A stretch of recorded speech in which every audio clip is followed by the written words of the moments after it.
Ramalan Kiamat Bikini Bottom.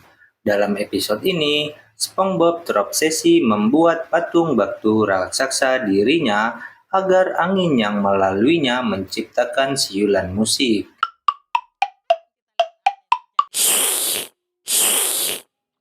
Ia menghabiskan waktu sangat lama, hingga saat ia kembali ke kota, Bikini Bottom sudah menjadi reruntuhan yang ditinggalkan.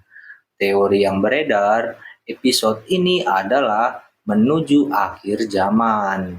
Ribuan tahun kemudian, alien datang dan hanya menemukan patung-patung tersebut. Ini mengonfirmasi bahwa seluruh peradaban Bikini Bottom akhirnya punah karena mutasi yang tidak stabil atau bencana lingkungan yang hebat. Yang menyisakan SpongeBob sebagai satu-satunya monumen yang diingat sejarah.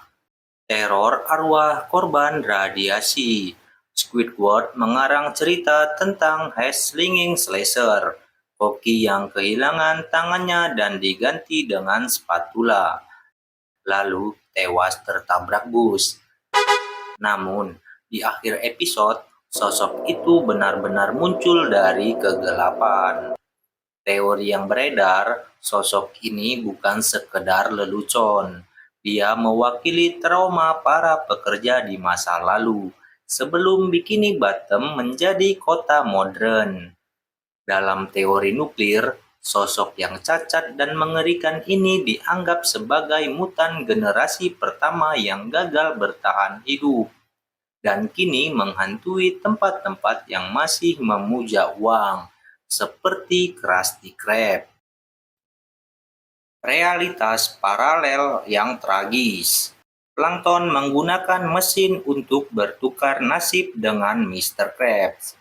Ia mendapati dirinya memiliki restoran yang sukses, tapi juga memiliki kehidupan yang kacau dan penuh tekanan, termasuk memiliki anak seorang paus, yaitu Pearl. Teori yang beredar, episode ini menunjukkan bahwa Bikini Bottom sebenarnya adalah sebuah eksperimen sosial.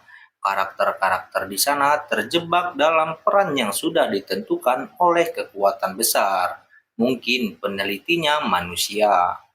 Plankton tidak pernah menang bukan karena dia bodoh, tapi karena takdirnya sudah dikunci oleh sistem di bawah laut tersebut.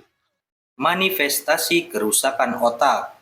SpongeBob keluar dari tubuhnya sendiri saat tidur dan masuk ke dalam mimpi teman-temannya. Ia melihat mimpi Gary yang sangat intelektual, mimpi Patrick yang kosong, dan mimpi Pearl yang penuh dengan pesta teh. Teori yang beredar, mimpi-mimpi ini adalah jendela menuju kerusakan saraf akibat radiasi. Patrick yang hanya bermimpi menunggangi kuda mainan menunjukkan otaknya sudah hampir mati total secara kognitif. Sedangkan Gary yang sebenarnya sangat cerdas, namun terjebak dalam tubuh siput yang tak berdaya. Sebuah bentuk penyiksaan mental akibat mutasi genetik yang salah arah. Sisi gelap. Mr. Krabs menemukan bahwa plankton sangat takut pada paus karena nenek moyang plankton dimakan paus. Lalu Krabs menyamar menjadi Pearl untuk meneror plankton setiap hari sampai plankton kehilangan akal sehatnya. Teori yang beredar, episode ini mengonfirmasi teori bahwa karakter-karakter ini mewakili 7 dosa mematikan.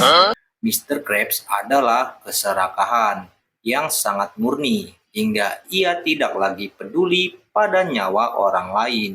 Penderitaan plankton di episode ini dianggap sebagai salah satu momen paling gelap dalam sejarah kartun. Bukti dunia luar yang berbeda. SpongeBob dan kawan-kawan menantang Sandy untuk pergi ke daratan. Saat mereka mendarat di Pulau Bikini Atoll, mereka berubah menjadi boneka hewan asli yang kaku dan tidak bisa bergerak, lalu diserang oleh burung camar. Teori yang beredar, Episode ini adalah bukti terkuat teori Bikini Atoll. Radiasi hanya bekerja di bawah air.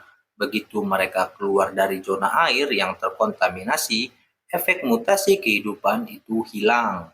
Mereka kembali menjadi objek mati atau hewan biasa yang tidak punya akal. Pulau tersebut adalah batas antara keajaiban mutasi nuklir dan realitas dunia manusia yang kejam. Itulah tadi 6 teori episode kartun SpongeBob. Bagaimana menurutmu? Silakan tulis di kolom komentar. Jangan lupa klik subscribe dan nyalakan loncengnya agar tidak ketinggalan video terbaru di channel ini dan fakta-fakta menarik berikutnya. See you again.